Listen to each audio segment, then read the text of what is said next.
اعوذ باللہ من الشیطان اللعین الرجیم بسم اللہ الرحمن الرحیم الحمد للہ الملک الحق المبین قاسم الجبارین مبیر الظالمین مدرک الحاربین رب الشہداء والصدیقین والصلاة والسلام والتحیت والاکرام علی سید المرسلین وخاتم النبیین رحمت للعالمین شفیع المذنبین ابی القاسم محمد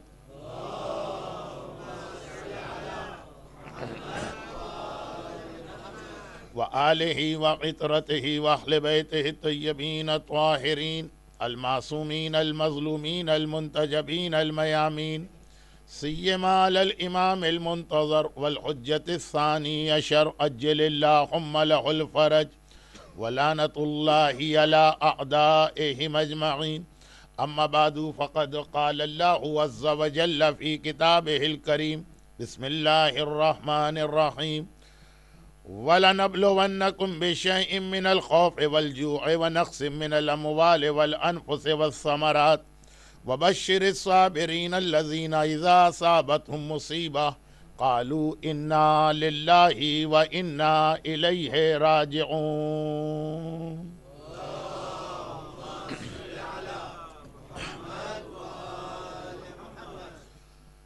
1430 ہجرہ کے اس پہلے عشرے کا ٹاپک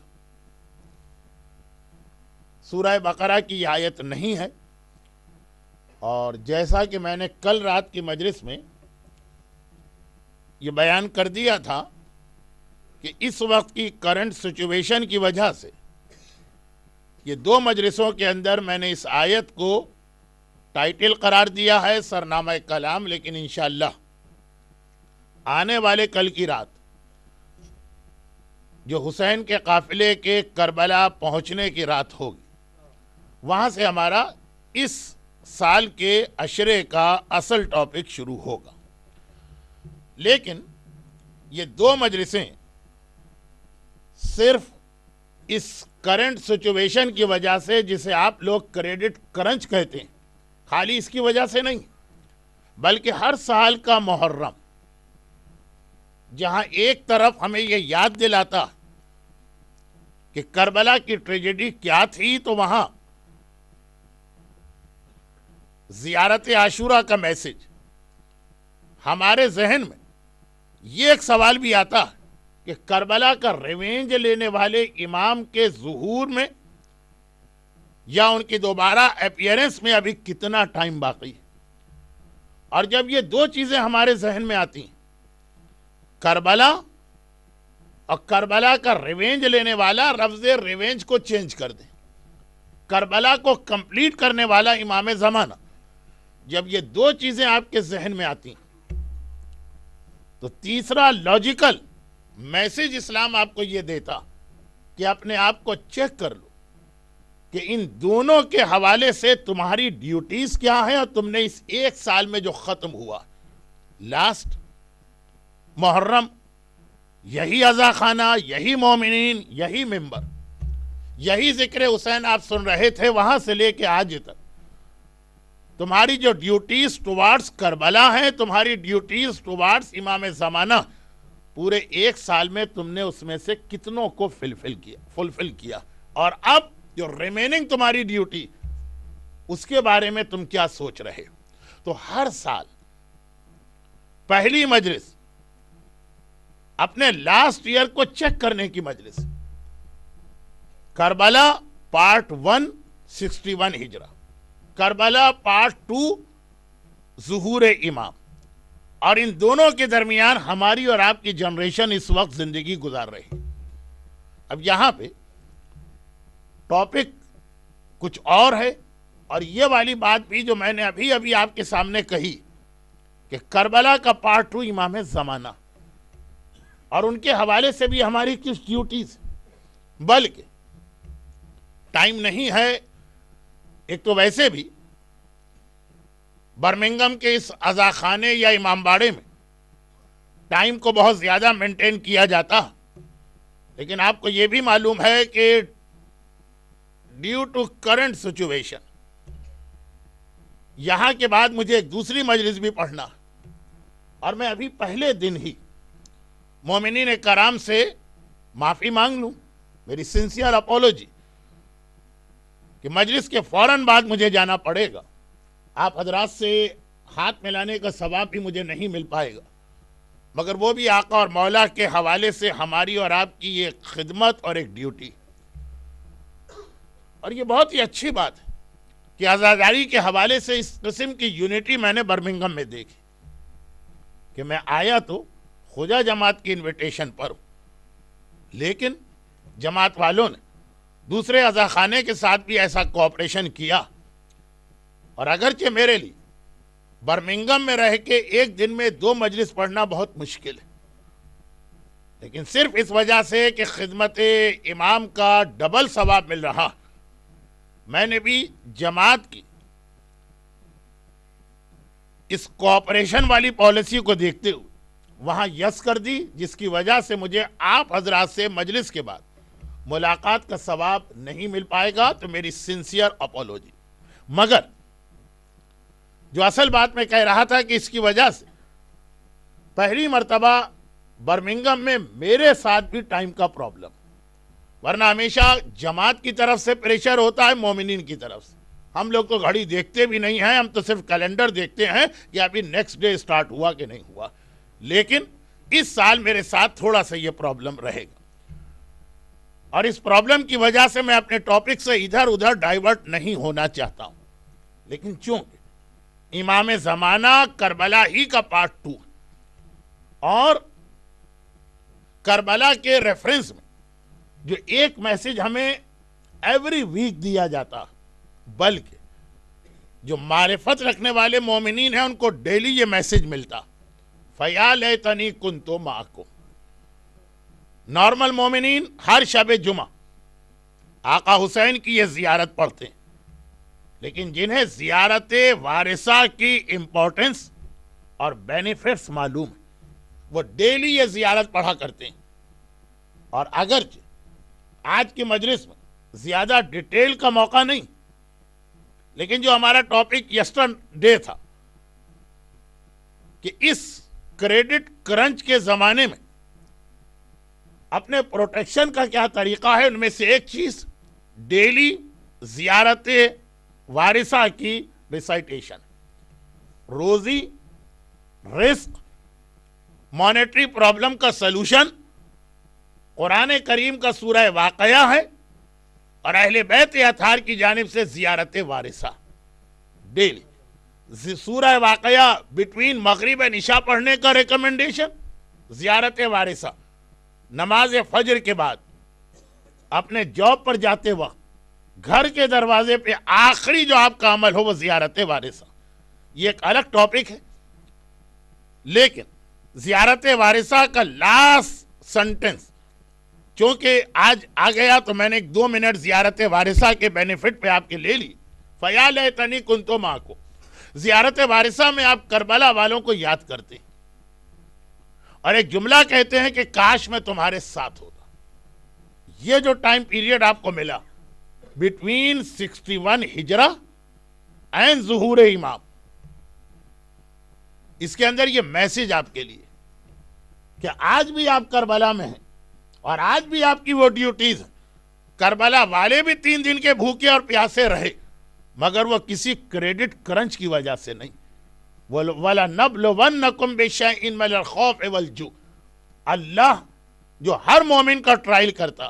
یہ آیت خالی آل محمد کے لیے نہیں ہے، یہ آیت ہمیں اور آپ کو بھی ایڈریس کر رہی، اور ہمیں بھی وہ امتحان دینا، مگر ٹاپک یہ نہیں ہے، اس لیے بہت ہی شارٹ کر کے ایک بات کہتا ہوں، اور وہ یہ ہے کہ ظہور امام کی ایک کنفرمڈ سائن کہ 1/3 دنیا بیفور ظہور، ناٹ آفٹر ظہور، بیفور ظہور، 1/3 دنیا یعنی دنیا کی پاپولیشن کا 1/3 صرف بھوک کی وجہ سے مارا جائے گا۔ روایت یہی تو ہے کہ جب ایک مرتبہ ایک راوی نے جا کر ہمارے 5ویں امام امام محمد باقر علیہ الصلاۃ والسلام سے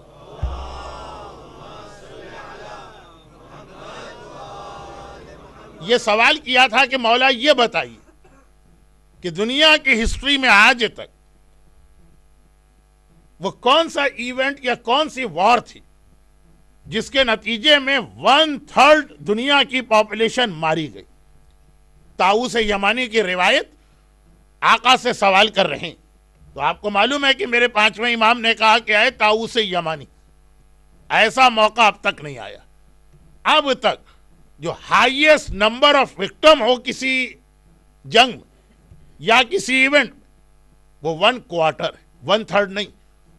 جب قابیل ملعون نے حضرت حابیل کو شہید کیا، اور چونکہ آج کل لوگ سیریا کی زیارت پہ بہت جانے لگے، اتنا زیادہ کہ بعض لوگ تو 40 کو بھی کربلا کے مقابلے میں سیریا کو پریفر کرتے ہیں.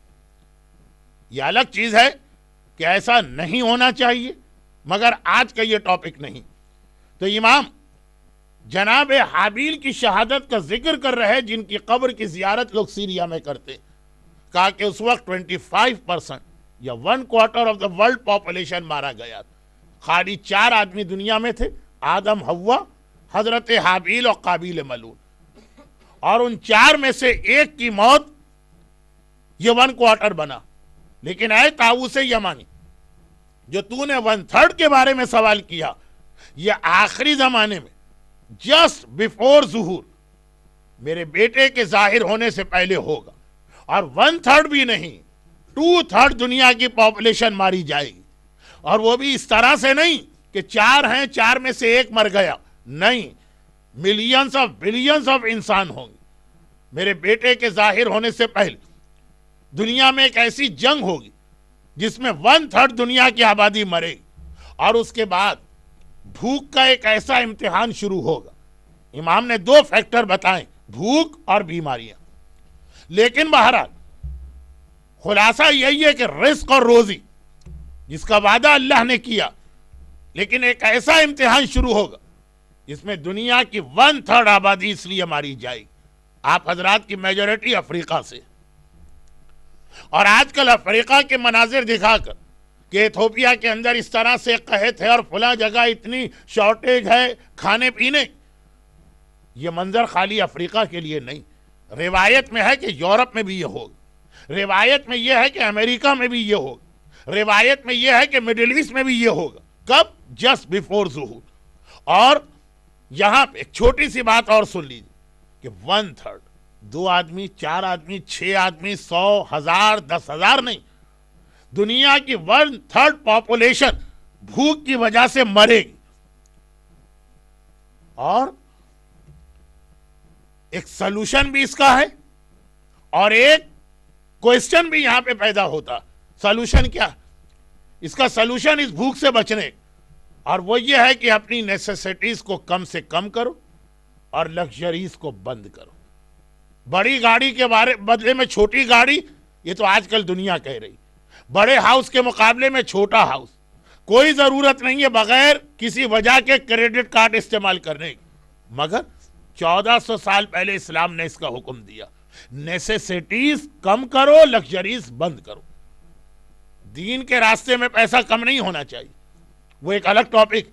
اور ایک چھوٹی سی بات میں بتا کر اپنے اصل آج کے ٹاپک پہ آ جاؤ. اصل ٹاپک یہ نہیں ہے، یہ تو کل کی مجلس کو آج کی مجلس سے کنیکٹ کرنے کے لیے میں نے ایک حدیث ریپیٹ کی.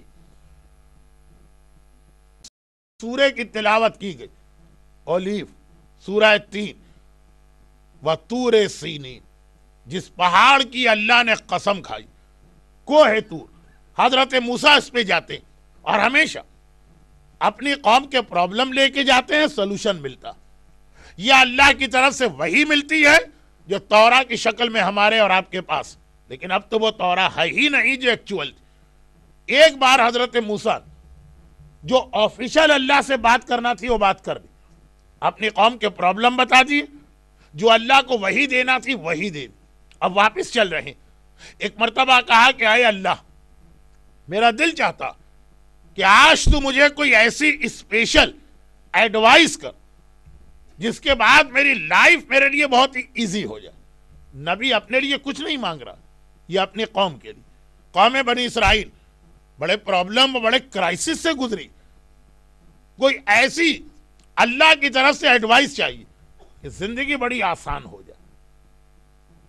خدا نے کہا کہ اے موسیٰ، بس 4 باتیں میں ایڈوائس کر رہا ہوں، اپنی قوم کو جا کے بتا دو کہ اگر ان 4 باتوں پہ عمل کریں گے تو نہ دنیا میں انہیں کوئی پرابلم ہوگا نہ آخرت۔ پہلی ایڈوائس، یہ اللہ کا وہ کمٹمنٹ اور وعدہ، پہلی ایڈوائس، جب تک کہ میرے خزانے بھرے ہوئے اپنی روزی کے بارے میں کبھی پریشان نہ ہو،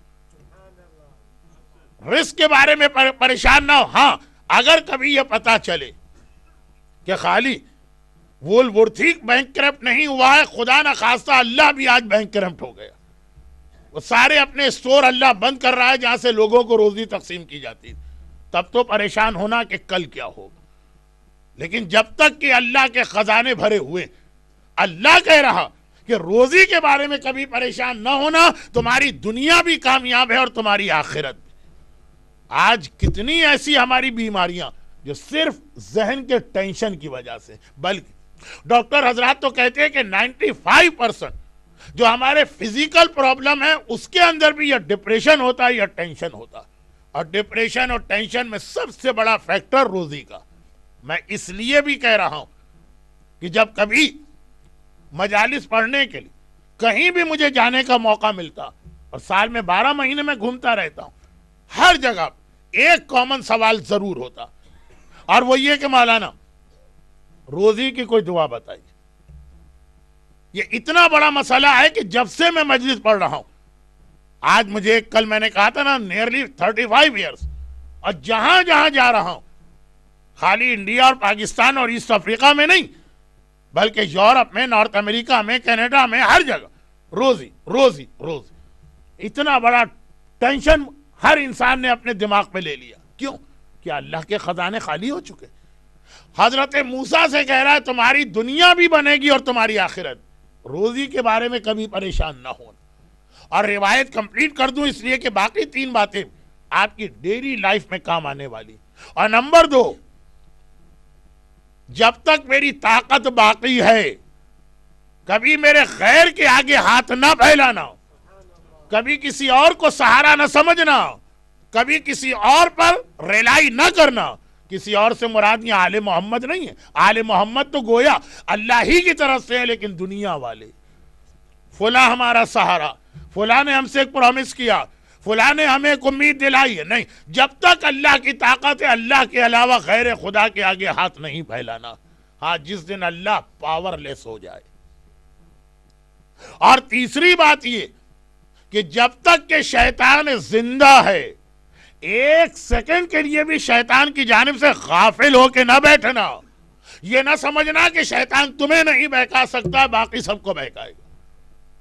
جس نے حضرت ابراہیم اور اسماعیل کو بھی نہ چھوڑا، ابھی لوگ حج سے آ رہے ہیں، کتنے ہی لوگوں کے سر شیف کیے ہوئے ٹریڈ مارک بن رہے ہیں کہ یہ حاجی، کنکر مارے ہیں نا، کیوں؟ اس لیے کہ ابراہیم کو بہکانے کے لیے بھی شیطان پہنچا، تو ہم اور آپ کیا حیثیت رکھتے ہیں؟ 1 لمحے کے لیے بھی شیطان سے غافل نہ بیٹھیے گا۔ اور چوتھی اور آخری بات یہ کہ جب تک کہ تمہارے سارے گناہ معاف نہ ہو جائیں، کسی اور کے گناہ پہ نگاہ بھی نہ ڈالنا۔ یہ کیا کرتا ہے، وہ کیا کرتا ہے، اس میں کیا خرابی ہے؟ جب تمہیں پتا چل جائے کہ تم 100% معصوم بن گئے ہو، تم پیوریفائی ہو گئے ہو، تمہارا کوئی گناہ باقی نہ رہے، تو دوسروں کی جانب نگاہ ڈالنا۔ یہ 4 ایسی ایڈوائس ہے کہ آج بھی آپ اس پہ عمل کریں گے، آپ دیکھیں گے کہ آپ کے سارے پرابلم حل ہو جاتے ہیں، دنیا بھی آپ کی کامیاب ہے اور آخرت بھی۔ لیکن اصل ٹاپک پہلا جملہ کہ اللہ کا وعدہ ہے قرآن کریم میں بھی، وَمَا مِن دَابَّةٍ عَلَى الْأَرْضِ، 12ویں پارے کی پہلی آیت، إِلَّا لِلَّهِ رِزْقُهَا، زمین پہ جو بھی موو کرتا ہے اللہ کے ذمے ہے اس کی روزی دینا۔ پھر یہ کریڈٹ کرنچ کیوں آ رہا؟ ایک تو جیسا کہ میں نے کہا کچھ ہماری مسٹیک ہوتی، اپنی حیثیت سے زیادہ بڑھ کے خرچ کرنا۔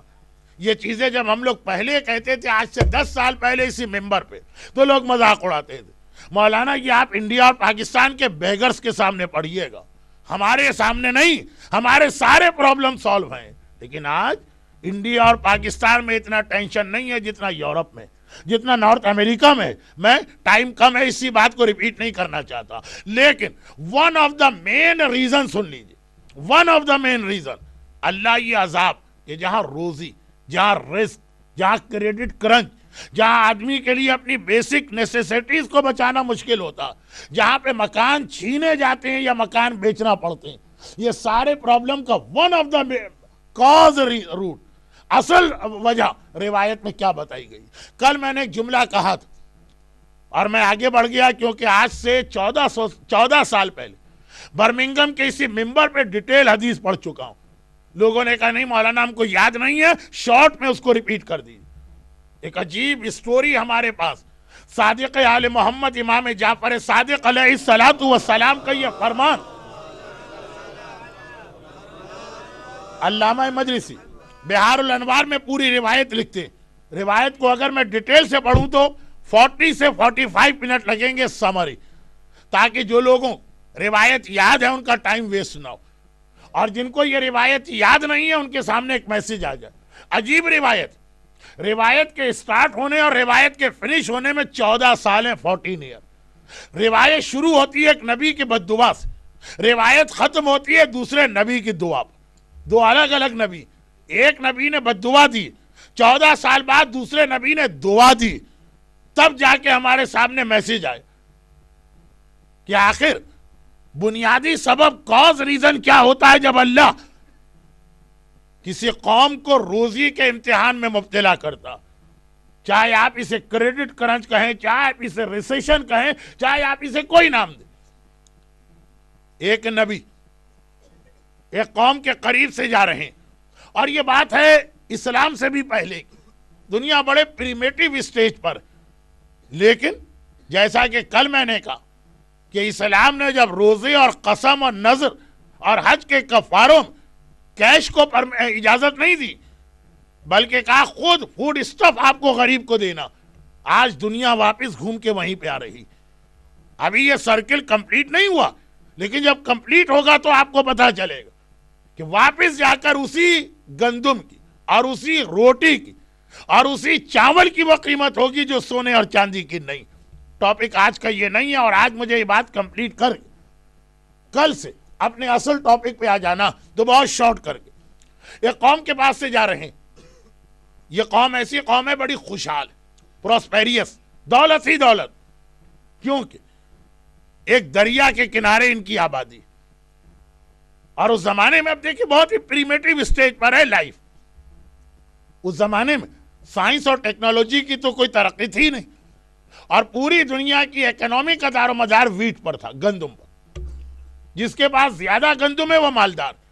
جیسے بیچ میں ہم نے ایک ٹائم پیریڈ دیکھا آئل, جس کے پاس پیٹرول یا تیل ہے وہ مالدار. لیکن پہلے زمانے میں یہ پوزیشن ویٹ کی تھی, اور جیسا کہ مجھے ایسا لگ رہا ہے پریڈکشن, یہ ہو سکتا ہے 50 سال بعد پھر یہی حالت.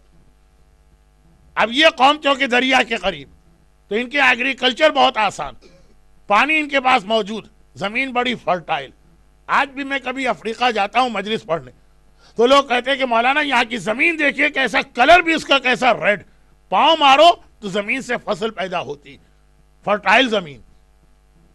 چنانچہ ان کے پاس آٹا یا گندم بہت زیادہ. اچھا, اب دوسری قومیں تھیں جو دریا سے دور رہتی تھیں, اور کوئی ایسی ٹیکنالوجی نہیں ہے کہ وہ پانی لا سکے. ان کا سارا ڈیپینڈ تھا رین پر. بارش ہو گئی فصل پیدا ہو, بارش نہیں ہوئی اس سال ان کے بچے فاقے کریں. اور چونکہ مصر کا زیادہ علاقہ ڈیزرٹ, صرف دریائے نیل کے آس پاس تو تھوڑی سی ایگریکلچر ہے, باقی ڈیزرٹ. تو اب ایک نبی گزر رہے ہیں, انہوں نے ایک عجیب منظر دیکھا. یہ 4000 سال پرانی حدیث, لیکن اس کا میسج دیکھیے تو لگتا ہے کہ 2007, 2008 اور 2009 کی حدیث. نبی نے دیکھا کہ میں اتنے سارے ٹاؤن کے پاس سے ہو کے آیا ہوں, بارش نہیں ہوئی ہے اس سال, ہر ایک کے پاس روٹی کی کمی, بچے بھوک سے تڑپ رہے ہیں, لیکن باپ اور ماں کہاں سے روٹی لا کے دے. ایک اسٹیج دنیا پہ گزر چکا, اور شاید دوبارہ آ جائے کہ سونے اور چاندی کی کوئی اہمیت نہیں, روٹی چاہیے روٹی. گولڈ آپ کھا نہیں سکتے, سلور آپ پی نہیں سکتے, روٹی اور روٹی نہیں. اور ادھر سے گزرے تو دیکھا یہ قوم ان کے پاس اتنا آٹا اور اتنا گندم ہے کہ کھانے کے بعد بھی سرپلس ہے. میں نے سنا ہے, اب جو جملہ میں کہہ رہا ہوں یہ میں کوئی کنفرم بات نہیں کہہ رہا ہوں, لیکن سنا, بہت ہی اتھینٹک سورسز سے سنا کہ مارکیٹ اکنومی کی وجہ سے سرپلس گندم کو کبھی سمندر میں, دریا میں پھینک دیتے, مارکیٹ میں نہ آنے پائے کہیں پرائسز کم نہ ہو جائے. 4000 سال پہلے کی حدیث, 1400 سال پہلے امام معصوم بتا رہے ہیں کہ ان کے پاس گندم بڑا سرپلس تھا, کھا لیا, پیٹ بھر کے کھا لیا, پھر بھی بچ گیا. دوسری قوم کے لوگ آتے ہیں, دوسرے ٹاؤن کے لوگ, کہ بھائی یہ بچا ہوا دے دو, تم سے یہ نہیں کہہ رہے کہ اپنے آگے کی روٹی دے دو. اسلام ہم سے ڈیمانڈ کرتا کہ اگر کبھی تمہارے پاس کوئی ایسا آدمی آئے جو تم سے زیادہ ضرورت مند ہے تو اپنے آگے کی روٹی اس کو دے دو. اہل بیت اطہار سورہ دہر کون سا واقعہ, خود 3 دن کے روزے سے ہیں, لیکن اگر مسکین نے یا یتیم نے یا اسیر نے روٹی مانگی تو اپنے آگے کی روٹی اٹھا کے اس کو دے دی. ہمیں اور آپ کو یہ سارے ماڈلز کو فالو کرنا. اگر تم سے زیادہ ضرورت والا آ جائے, لیکن چلو ہماری کیپیسٹی اتنی نہیں, اپنی نیسیسٹی پوری کرنے کے بعد جو بچ جائے, بچا ہوا تو دے دو. آل محمد ایک ڈیمانڈ کرتے ہیں خمس کی, اور خمس میں یہ نہیں کہتے کہ جتنا تم ارن کرو سب لا کے ہم کو دے دو. کہا نہیں, اپنے جتنے حلال کام ہے جتنا خرچ کرنا ہے خرچ کر دو. اب جو بچ گیا, لیفٹ اوور, بچا ہوا, یہ بھی نہیں مانگتے, کہتے جو بچ گیا اس میں بھی 80% اپنے لیے رکھو, خالی 20% ہمارے نام پہ دے دو. اس میں بھی مومنین کتنے ایکسکیوز بناتے ہیں. اور اگر کسی کے پاس کوئی اور ایکسکیوز ہو کہ نہ ہو تو ایک تو ایکسکیوز ہے ہی, ہم ان مراجع کو دے. یہ جو ہماری محنت کی کمائی کو اڑا دیتے ہیں, ان کی گاڑیاں, ان کے بنگلے, ان کے مکانات, ان کا یہ اتنا لگزریس لائف اسٹائل, ایک چاند کا مسئلہ اور ایک خمس کا مسئلہ. ہمارا سیدھا سیدھا ٹارگٹ مرجع ہوتا ہے, ہم کسی چھوٹے موٹے کو دیکھتے بھی نہیں. افریقہ سے آئے ہیں نا, بگ گیم ہنٹر. افریقہ میں جو جاتا ہے وہ خرگوش کا شکار کرنے نہیں جاتا ہے, وہ ہاتھی کا شکار کرنے جاتا ہے, وہ شیر کا شکار کرنے جاتا ہے. ہم اور آپ چھوٹے موٹے مولویوں کو تو کوئی امپورٹنس ہی نہیں دیتے ہیں. وہ تو ہمارے ملازم ہیں, جب چاہیں گے ان کو نکال پھینکیں گے. ہمارا ٹارگٹ مرجع ہوتا ہے خمس اور ایک چاند اسپیشل مسئلہ. اب آل محمد کیا کہہ رہے ہیں, یہ بھی نہیں کہہ رہے کہ بچی بھی دولت دے دو, اس کا خالی 20%. لیکن خود آل محمد کی کیا حالت ہے کہ اپنے آگے کی روٹی اٹھا کے فقیر کو دے دیں. تو پہلے میں روایت کمپلیٹ کروں, پھر میسج کی جانب آتا ہوں. اب روایت یہ کہ آئے دوسرے ٹاؤن کے لوگ اور کہا اللہ نے تمہیں ایک نعمت دی, دریا تمہارے قریب سے گزر رہا, اس میں تمہاری کوئی عقل نہیں ہے, تمہاری کوئی محنت نہیں ہے, یہ لک ہے تمہاری کہ تم یہاں پیدا ہوئے, اس میں ہمیں بھی شیئر کر. جو بچ جائے, اپنے آگے کی روٹی نہیں مانگتے, ہاف نہیں مانگتے, 1/4 نہیں مانگتے, اپنا پورا پیٹ بھرو. جو بچ جائے اس میں سے تھوڑا سا آٹا ہمارے بچوں کے لیے دے دو. اور ان کا جواب ہے کیوں دے دیں, یہ ہماری دولت, ہم اپنی دولت میں کسی کو شیئر کرانے کو تیار نہیں. 2 بہت ہی اہم کیریکٹر اسلام نے ہمارے سامنے پیش کیے. ایک کا نام ہے ہماری اور آپ کی ماں خدیجہ طاہرہ, اور ایک کا نام ہے قارون. دولت ان کی بھی اتنی زیادہ ہے, دولت اس کی بھی اتنی زیادہ.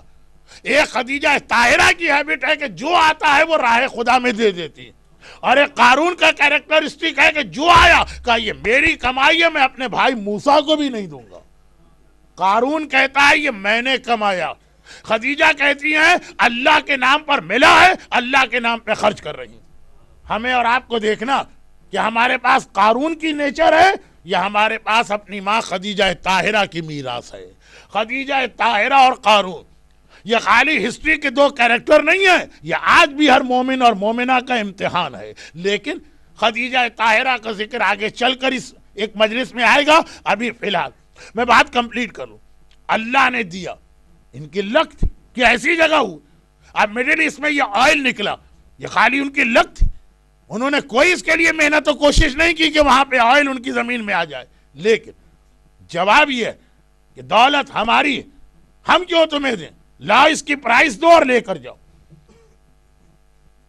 اب بچے بھوک سے تڑپ رہے ہیں، اور نبی خدا نے دیکھا کہ ایک ٹاؤن، دوسرا ٹاؤن، تیسرا ٹاؤن، 10 ٹاؤن، 15 ٹاؤن، نہ باپ کے پاس کھانے کے لیے ہے، نہ ماں کے پاس کھانے کے لیے، نہ بچوں کے پاس، اور یہ والا ٹاؤن اتنی ان کے پاس روٹیاں ہیں کہ کھانے کے بعد بچ جاتی ہیں، اب اسے ٹیشو کے طور پہ استعمال کرتے ہیں، اب اسے ٹوائلٹ پیپر کے طور پہ استعمال کرتے ہیں، اپنے بدن کی نجاست اس سے وائپ آؤٹ کر کے اس کو باہر پھینک دیتے ہیں، مگر ان کو دینے کو تیار نہیں۔ نبی کی آنکھوں میں آنسو آ گئے، خدا بندہ اتنی بڑی نعمت تو نے ان کو دی، اور ان کو یہ ریئلائز ہی نہیں ہے کہ ان کو تو نے نعمت دی۔ اے خدا بس ذرا ان کو ایک میسج دے دے کہ کتنی بڑی نعمت۔ نبی نے دعا کی اور اللہ نے نبی کی دعا فوراً قبول کر لی۔ اسے ہم اپنے اردو زبان میں دعا نہیں کہتے، بد دعا کہتے کہ اے خدا بچے وہاں بھوک سے تڑپ کے مر رہے ہیں، اور یہ کہتے ان کو روٹی نہیں دیں گے، خود ٹوائلٹ میں جا کر ایز اے ٹوائلٹ پیپر روٹی کو استعمال کریں گے۔ اتنا انہوں نے تیری نعمت کو نیگلیکٹ کیا، اور یہ سمجھ رہے ہیں کہ یہ سارا ان کی عقل کا اس میں شیئر۔ خدا بندہ ان کو میسج دے دے، بد دعا تھی لیکن نبی کی فوراً قبول۔ اور وہ جو دریا ہے، آپ کو معلوم ہے کہ جو ریورز ہیں یہ دریا ہیں، ان کا کورس چینج ہوتا رہتا، دریا کا ڈائریکشن چینج ہوا، لیکن ابھی اتنا ٹائم لگا کہ ان کو ریئلائز بھی نہیں ہوا کہ دریا ہم سے دور جا رہا۔ پھر ایک وہ وقت آ گیا کہ دریا اتنا دور چلا گیا کہ اب ان کی وہی کنڈیشن ہو گئی جو دوسری قوموں کی تھی۔ جب پیٹرول ختم ہو جائے گا، جب آئل ختم ہو جائے گا، تو یہ مڈل ایسٹ کے یہ شہزادے لاس ویگاس میں جا کے کیسینو میں کیا ہاریں گے؟ ان کے پاس کیا ہوگا؟ دوبارہ وہیں اٹھ کی سواری۔ تو اب دریا جو تھا وہ وہاں سے ہٹ گئے، لیکن ابھی پہلے کی جمع شدہ اتنی روٹیاں ہیں کہ شروع میں تو ان کو ریئلائز بھی نہیں ہوا، لیکن کب تک؟ اردو کا ایک محاورہ کہ گھر میں بیٹھ کے آپ کھائیں تو قارون کی دولت بھی ختم ہو جاتی۔ ایک وہ وقت آ گیا کہ فوڈ شارٹیج، وہ جو ٹوائلٹ کے اندر روٹی استعمال کی تھی اسی کو اٹھا کے لا رہے ہیں اور دوبارہ اس کو کھا رہے ہیں، لیکن وہ بھی ختم ہو گئی۔ 14 سال گزر گئے۔ آپ حضرات کو تو یو کے میں 14 سال سے زیادہ ہوئے، 14 سال ایک دوسرے نبی وہاں سے جا رہے تھے۔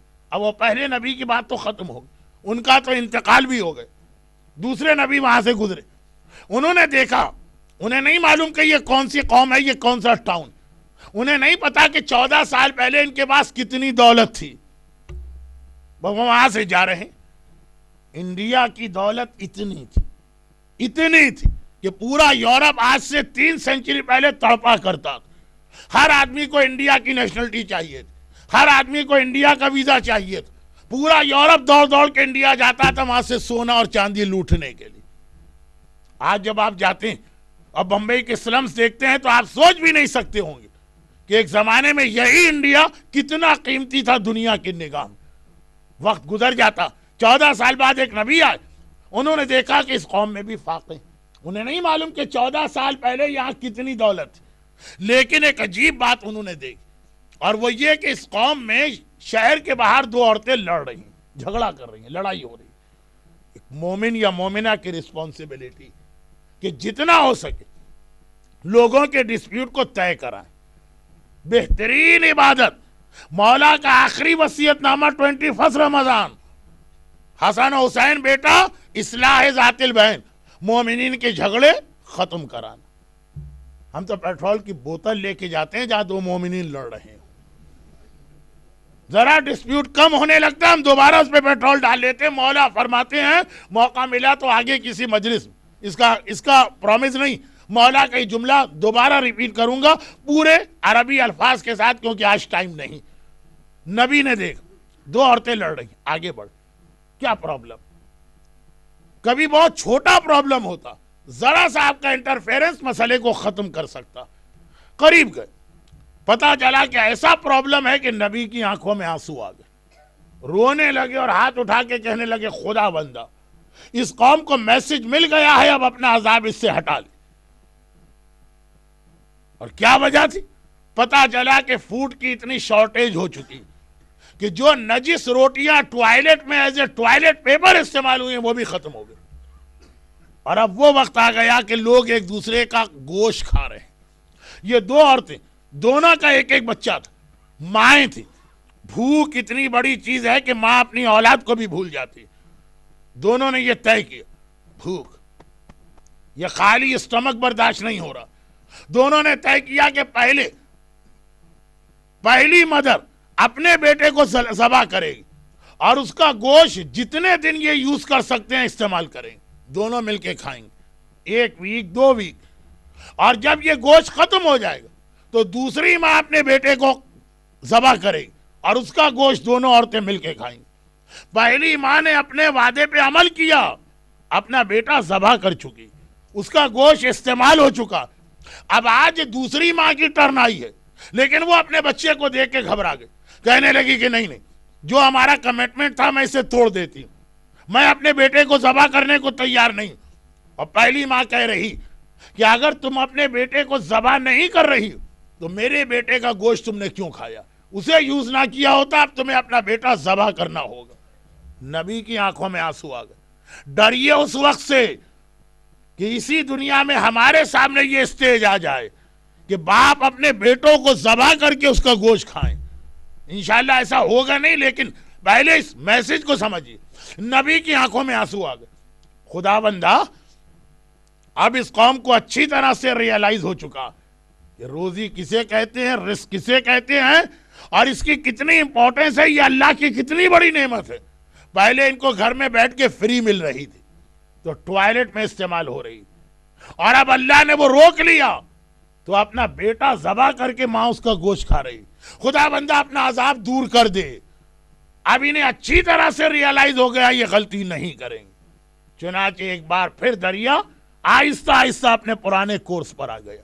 مگر 14 سال کے اس امتحان کے بعد، جس میں کھانے اور پینے کی ایسی شارٹیج ہوئی کہ ماں کو اپنے بیٹے کا گوشت کھانا پڑ رہا. اللہ کا وعدہ، روزی کی ذمہ داری اللہ کی.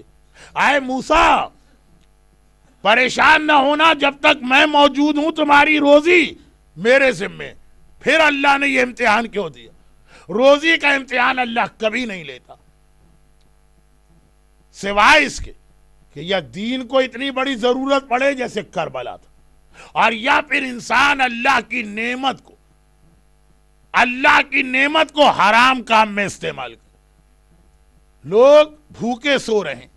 ہمارے پاس بانڈز اتنے سارے تھے، بڑے بڑے مکانات، بینک بیلنس، کریڈٹ کارڈ ان لمیٹڈ، شیئر مارکیٹ میں ہمارے شیئر، پتہ نہیں کہاں کہاں ہمارا انویسٹمنٹ.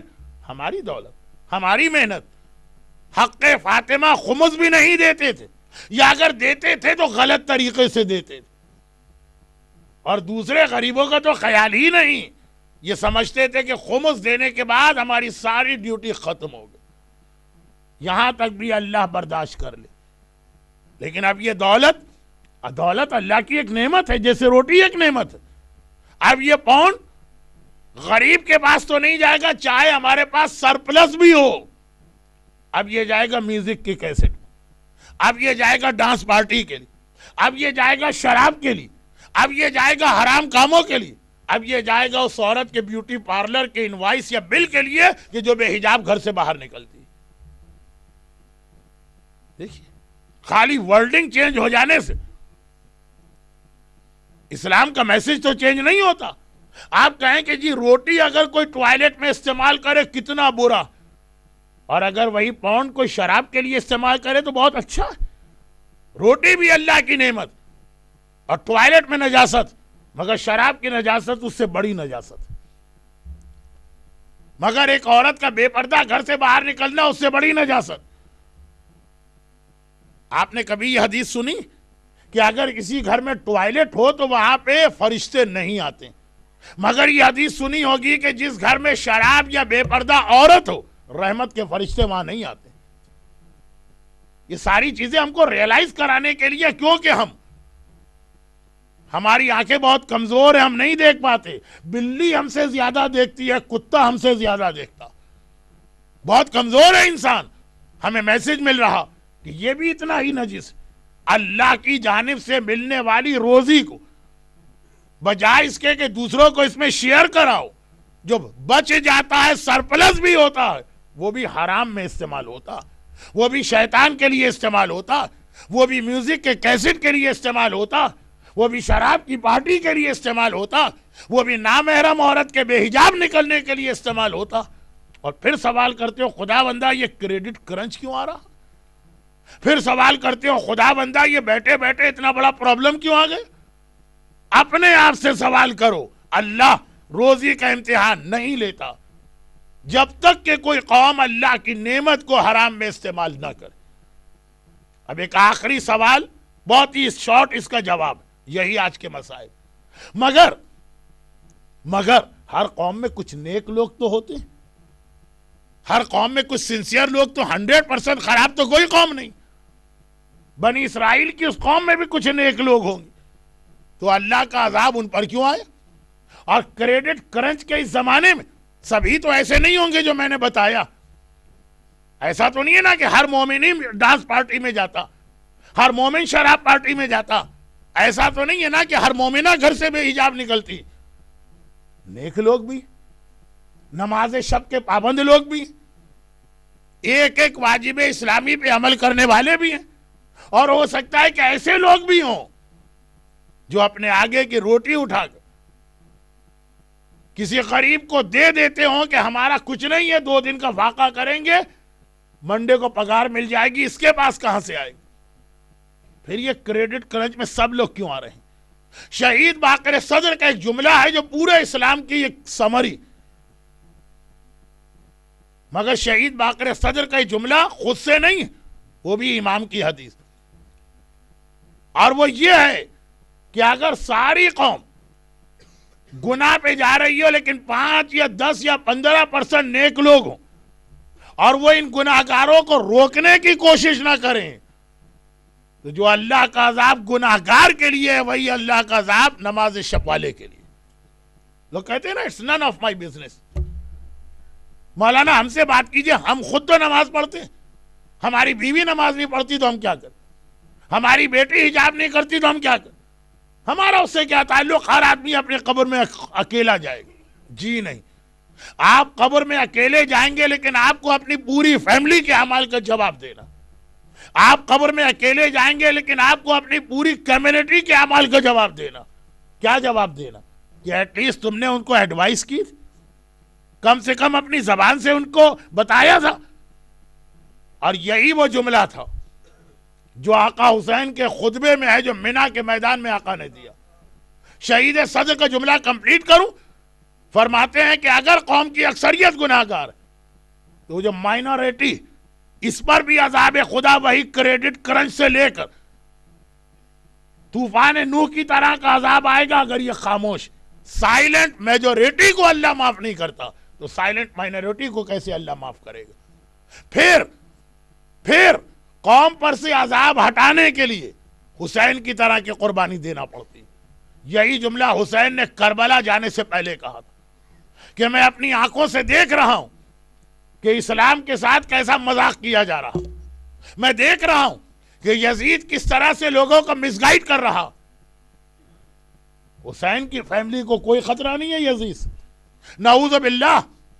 یزید کے شراب، یزید کی ڈانسنگ پارٹیز، یزید کا میوزک، یزید کا نماز نہ پڑھنا، کیا حسین کی فیملی کو کوئی اس کی وجہ سے پرابلم آ رہا ہے؟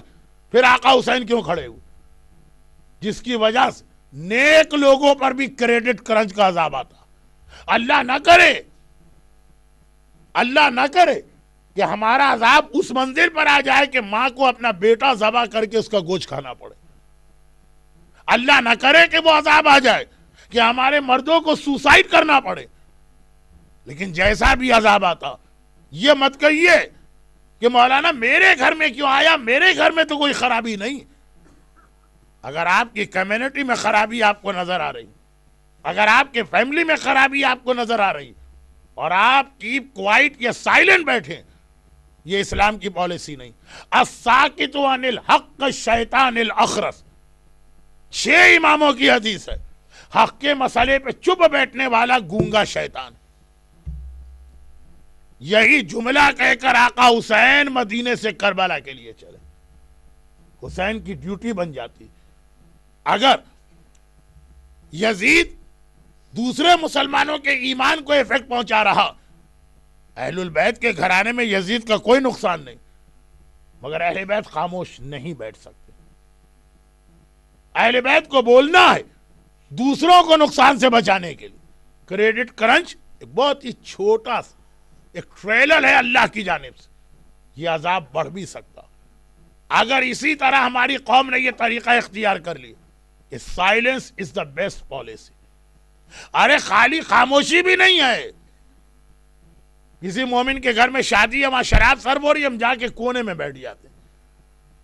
ہم تو نہیں پی رہے شراب، جانا ضروری ہے بھائی کی بیٹی کی شادی.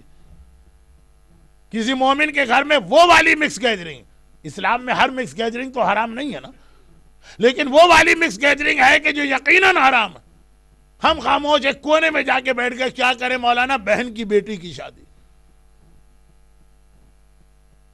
خالی خاموشی کو اسلام قبول نہیں کرتا، کہا یہ کہ آپ سائلنٹ پارٹنر بن کر اس گناہ میں شریک ہو رہے.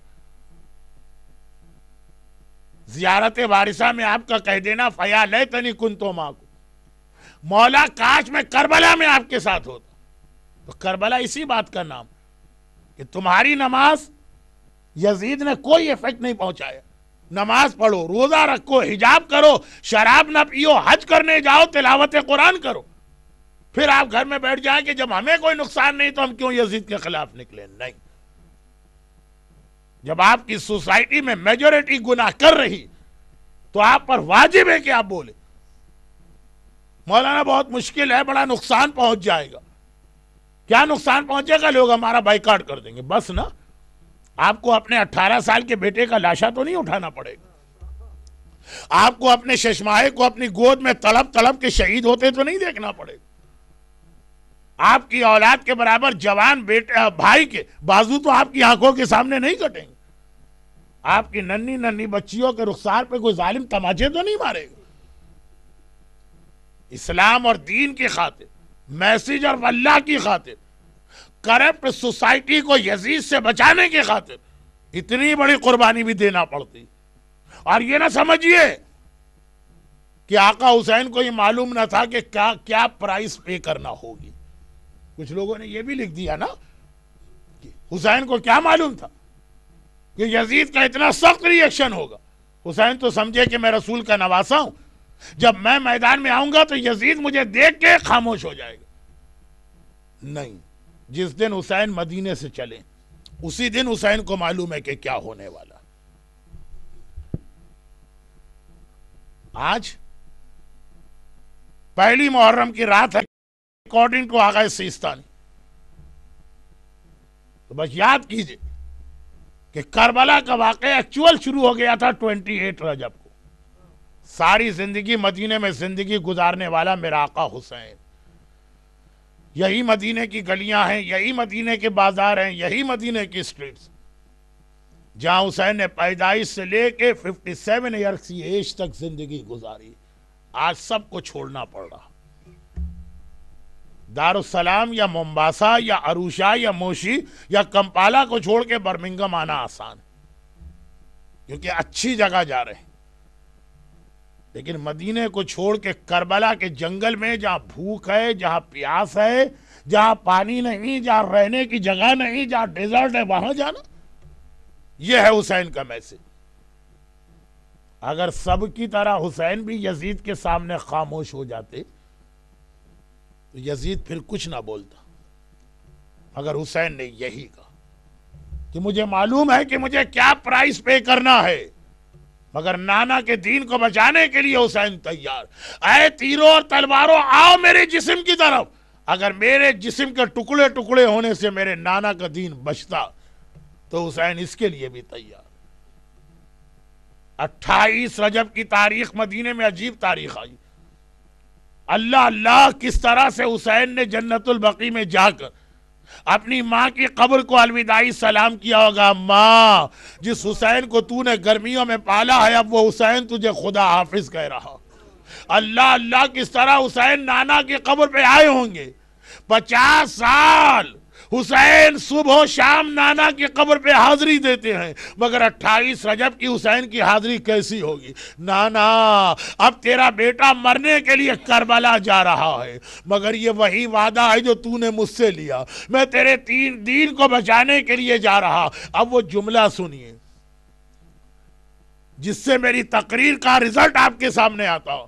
حسین ایک مرتبہ تیار ہوئے، گھر والوں سے کہا کربلا چلنے کی تیاری کرو، سواریاں لائی جا رہی ہیں، محملیں اور ہماریاں لائی جا رہی ہیں، گھر والے تیار ہو رہے۔ حسین آخری رخصت کے لیے خاندان کے بڑوں کے پاس گئے۔ رشتے میں حسین سے بڑے کچھ لوگ ہیں، اسٹیٹس میں حسین سے بڑا کوئی نہیں ہے، مگر ریلیشن اور رشتے میں کچھ لوگ ہیں۔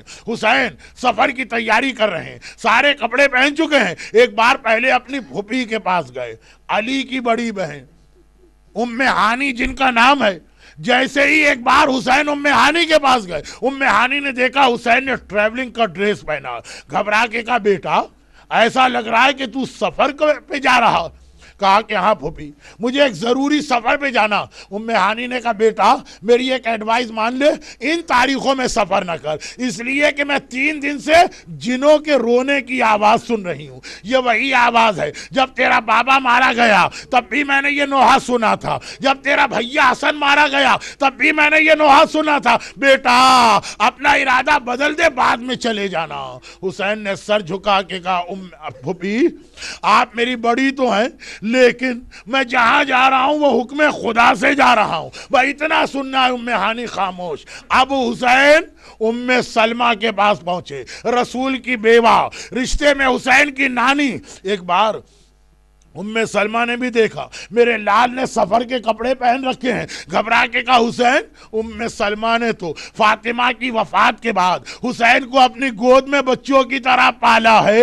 گھبرا کے کہا بیٹا حسین یہ سفر کے کپڑے کیوں پہنے، کیا کہیں جانے کا ارادہ ہے؟ کہا کہ ہاں نانی میں مدینے سے جا رہا ہوں۔ ام سلمہ نے گھبرا کے پوچھا بیٹا کدھر جا رہا ہے، بیٹا کدھر جا رہا؟ ہر ایک کو حسین نے جواب دیا تھا مکہ، لیکن ام سلمہ سے کہا نانی میں کوفے کی جانب جا رہا ہوں۔ بھائی اتنا سننا ہے۔ ام سلمہ تڑپ اٹھی، بیٹا کوفے کا ارادہ نہ کرنا، یہ بے وفاؤں کا شہر ہے، تیرے بابا کے ساتھ انہوں نے وفا نہ کی، ارے تیرے بھیا حسن کے ساتھ وفا نہ کی۔ حسین نے سر جھکا کے کہا نانی لیکن مجھے کوفے کی جانب جانا ضروری ہے۔ ایک مرتبہ ام سلمہ گھبرا کے کہتی ہے بیٹا کوفہ تو پھر بھی خیر ہے، کہیں کربلا جانے کا ارادہ تو نہیں ہے؟ یاد رکھیے ام سلمہ رسول خدا کربلا کی مٹی ان کو ایک شیشی میں رکھ کے دے کے گئے تھے، کربلا کی جانب جانے کا ارادہ تو نہیں ہے۔ حسین نے سر جھکا کے کہا نانی اگر حکم خدا ہوا تو شاید مجھے کربلا بھی جانا پڑے۔ وہ تڑپ کے کہا بیٹا کربلا نہ جانا، میں نے وہ زمین دیکھی تو نہیں ہے لیکن مجھے پتا ہے کربلا پہ میرے لال کا خون بہہ سکتا ہے، تیرا نانا کربلا کی مٹی دے کے گیا۔ حسین کہتے ہیں نانی آپ نے نانا سے خالی کربلا کا نام سنا تھا کہ یہ تو میں آپ کو کربلا دکھا دوں۔ تڑپ کے ام سلمہ کہتی ہے بیٹا ذرا جلدی سے مجھے کربلا دکھا۔ حسین نے اپنا ہاتھ نانی کی آنکھوں پہ رکھا، ام سلمہ نے دیکھا منظر بدل گیا، اب میں مدینے میں نہیں ہوں، میری آنکھوں کے سامنے ایک ایسا میدان ہے جہاں جگہ جگہ لاشیں پڑے ہیں، خون بہ رہا ہے، تیر چل رہے، تلواریں چل رہی۔ گھبرا کے ام سلمہ کہتی ہے بیٹا یہ میرے سامنے کس کا لاشا ہے جس کا سارا بدن ٹکڑے ٹکڑے ہو چکا ہے؟ حسین سر جھکا کے کہتے نانی یہ میرے بڑے بھائی حسن مجتبیٰ کا لال قاسم ہے۔ اور ایک دم ام سلمہ نے دیکھا، گھبرا کے کہا بیٹا اور یہ کون نوجوان ہے جو کلیجے میں برچھی کا پھل کھا کے گھوڑے سے گر رہا ہے؟ حسین سر جھکا کے کہتے نانی یہ آپ کے حسین کا لال علی اکبر ہے۔ اور ایک مرتبہ ام سلمہ گھبرا گئے بیٹا اور میرے سامنے یہ کون بوڑھا شخص کھڑا ہے جسے میں پہچان نہیں پا رہی؟ ہاں اس کے ہاتھوں میں ایک ننھے سے بچے کا لاشا ہے اور اسی بچے کا خون اس کے چہرے پر ہے۔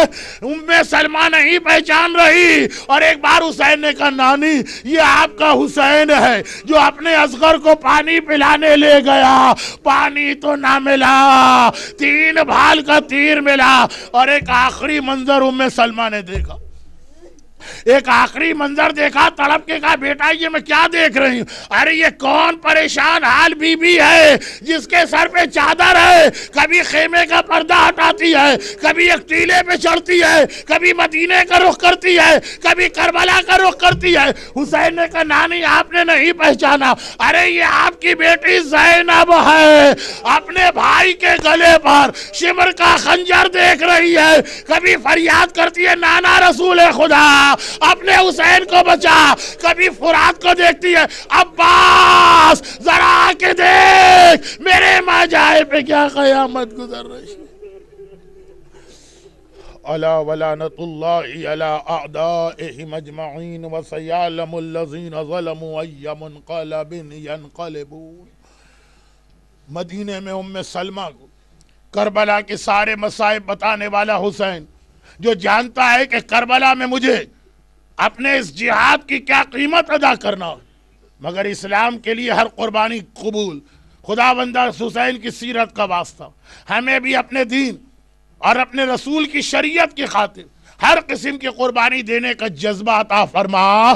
لیکن خدا بندہ دین کے علاوہ دنیا اور آخرت کی ہر پریشانی اور ہر مصیبت سے ان عزاداران حسین کو ان کے آنسوؤں کے طفیل اور آنسوؤں کے واسطے میں ہر آفت اور ہر پریشانی سے محفوظ فرما۔